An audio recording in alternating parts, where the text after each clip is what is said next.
প্রিয় দেশবাসী, বিজয়ের এই গর্বিত মাসে আপনাদেরকে সালাম ও শুভেচ্ছা। আসসালামু আলাইকুম রহমতুল্লাহ। আশা করি যে যেখানে আছেন, দেশে কিংবা প্রবাসে, সকলেই ভালো আছেন। আমি আজ আপনাদের সামনে একটি গুরুত্বপূর্ণ অঙ্গীকার ব্যক্ত করতে এসেছি। বাংলাদেশ আমাদের প্রিয় জন্মভূমি। এই দেশকে নিয়ে আমরা গর্বিত। স্বাধীনতার উষালগ্নে অসংখ্য মানুষের ত্যাগ এবং কুরবানির বিনিময়ে আমরা স্বাধীনতা নামক যে অমূল্য সম্পদ পেয়েছিলাম, তাতে জনমনে আশা সৃষ্টি হয়েছিল যে আমরা একটি ন্যায় ইনসাফ ভিত্তিক স্বনির্ভর বাংলাদেশ গড়তে পারবো, দেখতে পাব। কিন্তু জাতির এই আশা গুড়ে বালি হয়েছে। আশা তো পূরণ হয়নি, উল্টো দুর্নীতি এবং দুঃশাসনে গোটা সমাজ ছেয়ে গিয়েছিল, যার কারণে বাংলাদেশ তলাবিহীন জুড়ির দেশ হিসাবে পরিচিতি লাভ করেছিল।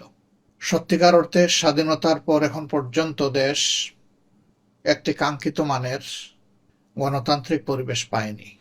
বিশেষ করে 2009 থেকে 24-এর 5ই আগস্ট পর্যন্ত যারা ক্ষমতায় ছিলেন, তারা দেশবাসীকে মানুষ হিসেবে গণ্য করেননি। তারা এই দেশকে তাদের মালিকানার একচ্ছত্র সম্পদ হিসাবে তারা বিবেচনা করে দেশবাসীর উপর ইচ্ছামতো তাণ্ডব চালিয়েছে। রাষ্ট্রীয় পৃষ্ঠপোষকতায়, সরকারি নির্দেশনা এবং পরিকল্পনায় বাংলাদেশের শক্তিশালী অনেকগুলা ব্যাংককে দেউলিয়া করা হয়েছে, লুণ্ঠন করা হয়েছে। এর সরাসরি বেনিফিশিয়ারি হয়েছে সরকার প্রধান থেকে শুরু করে সরকারের সাথে আষ্টে পৃষ্ঠে যারা সম্পর্কিত ছিল তারা। বাংলাদেশে প্রতি বৎসর বাংলাদেশ থেকে $16 বিলিয়ন বিদেশে পাচার হয়েছে। সম্মানিত ভাই ও বোনেরা, আমরা বসে বসে এই দৃশ্য দেখতে পারি না।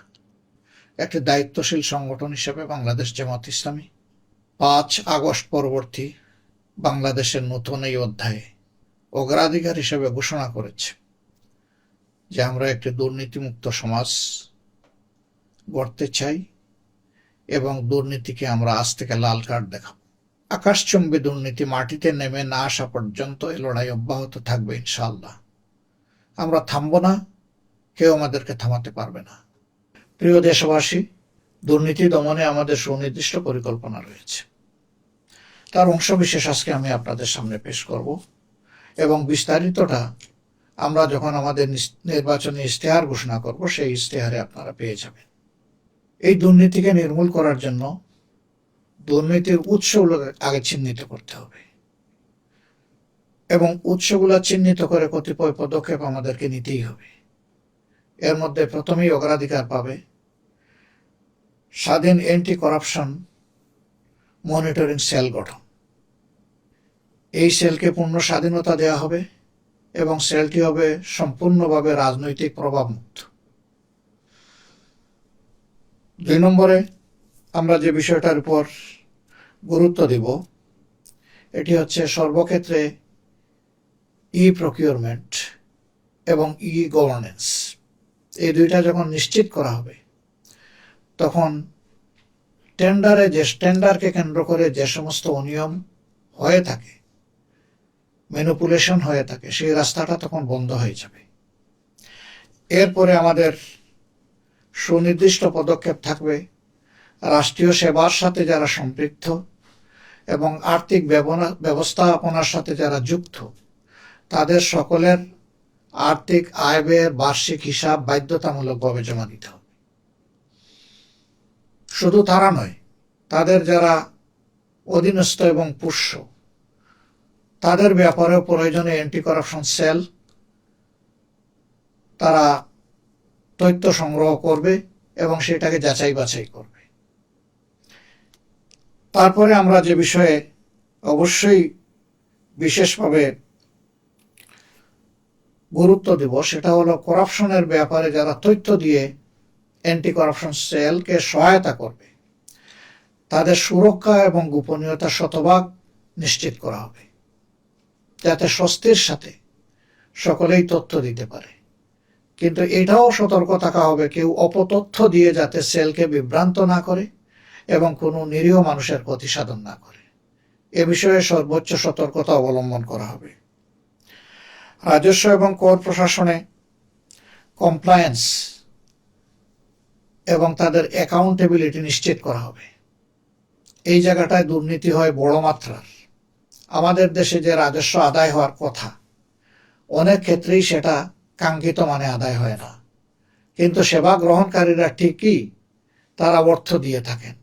সেই অর্থ সরকারি কোষাগারে জমা না হয়ে সেই অর্থ চলে যায় অনেকের পকেটে। ওই রাস্তার উপরে সার্ভিলেন্স বসানো হবে এবং এই সার্ভিলেন্সকে কেউ এসকেপ করতে পারবে না, সেই ব্যবস্থা আমরা নিশ্চিত করব। ব্যাংকিং এবং আর্থিক খাতে ইন্টিগ্রিটি এবং সুপারভিশনকে স্ট্রং করা হবে। এখানে প্রয়োজনে সেন্ট্রাল ব্যাংক থেকে শুরু করে ব্যাংকিং ব্যবস্থাপনার সর্বপর্যায়ে বড় ধরনের রিসাফেলের প্রয়োজন হতে পারে। দেশের স্বার্থে যা দরকার সে উদ্যোগ সরকারকে নিতেই হবে। উচ্চমূল্য কেন্দ্রিক যে সমস্ত প্রকল্প, যেগুলোকে আমরা সাধারণত মেগা প্রকল্প বলে থাকি, সেই প্রকল্পগুলোতে তার প্রকল্প গ্রহণ থেকে শুরু করে সকল পর্যায়ে টেন্ডার থেকে শুরু করে শতভাগ স্বচ্ছতা নিশ্চিত করা হবে এবং বাংলাদেশ সহ আশেপাশের দেশগুলোতে এই ধরনের প্রকল্প বাস্তবায়নে যে নীতিমালা অনুসরণ করা হয় এবং যে মূল্য নির্ধারণ করা হয়, সরকারের দায়িত্ব হবে সেটার দিকে খেয়াল রেখে যথাযথ মান সংরক্ষণ করে জনগণের টাকার সর্বোচ্চ সদ্ব্যবহার নিশ্চিত করা।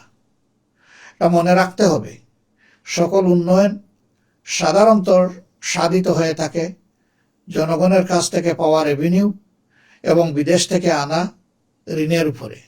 আর এই দুইটাতেই দেশের প্রত্যেকটা মানুষ অংশগ্রহণ করে থাকে এবং দায় নিয়ে থাকে। সুতরাং আর্থিক খাত মানে এটি নয় যে সরকার কিছু আয় উৎপাদন করেছে আর সেখান থেকে জনগণকে সেবা দিচ্ছে। সরকার কোনো আয় উৎপাদন করে না, জনগণই আয় উৎপাদনের অংশীদার।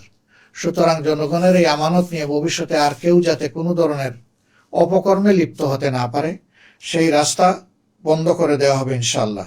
এই ক্ষেত্রে দুটা জিনিসকে নিশ্চিত করতেই হবে। একটা হচ্ছে সামাজিক স্বচ্ছতা এবং সর্বপর্যায়ে নৈতিকতার উচ্চ মানদণ্ড নিশ্চিত করা। আর যে বিষয়গুলো আমি বললাম, বাস্তবে যদি এটাকে রূপ দিতে হয় তাহলে একটি স্বাধীন বিচার ব্যবস্থা আমাদের জন্য একান্ত অপরিহার্য। সুতরাং বিচার ব্যবস্থাকেও আমরা চাই যে এটা সম্পূর্ণ স্বাধীন হোক, সম্পূর্ণ রাজনৈতিক এবং নির্বাহী প্রভাব মুক্ত হোক। আবার সেই বিচার ব্যবস্থায় যারা বিচারকের সম্মানিত আসনে বসবেন তারাও যাতে কোনো ধরনের অপকর্মে লিপ্ত হতে না পারেন, ওই জায়গায় অ্যাকাউন্টেবিলিটি নিশ্চিত করা হবে অন্য কাউন্সিলের মাধ্যমে। এইভাবে রাষ্ট্রে চেক অ্যান্ড ব্যালেন্স করে আমরা যদি দৃঢ়তার সাথে সামনে এগিয়ে যেতে পারি, আমরা বিশ্বাস করি আজ হোক কাল হোক দুর্নীতি মাটিতে নেমে আসবে আর আকাশে থাকবে না। দেশবাসী যে যেখানে আছেন, আপনাদের সকলের আন্তরিক সহযোগিতা চাই, দোয়া চাই, ভালোবাসা চাই। এই কাজে আপনাদের অংশগ্রহণ এবং পরামর্শও চাই। আবার আমাদের সকল কাজে আপনাদের সমালোচনাও চাই, কারণ আপনাদের সমালোচনা ভালোবাসার মতোই আমাদের জন্য আরেকটি শক্তি।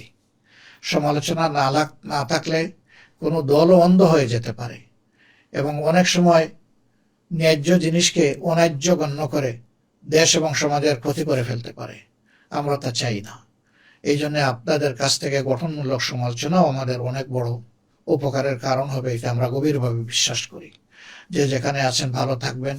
আসুন আগামীতে একটি দুর্নীতিমুক্ত দেশ গড়ার জন্য যার যার জায়গা থেকে আমরা সর্বোচ্চ অবদান রাখি, দেশে হই প্রবাসে হই। আল্লাহ হাফিজ। বাংলাদেশ জিন্দাবাদ। বাংলাদেশ জামাত ইসলামী জিন্দাবাদ।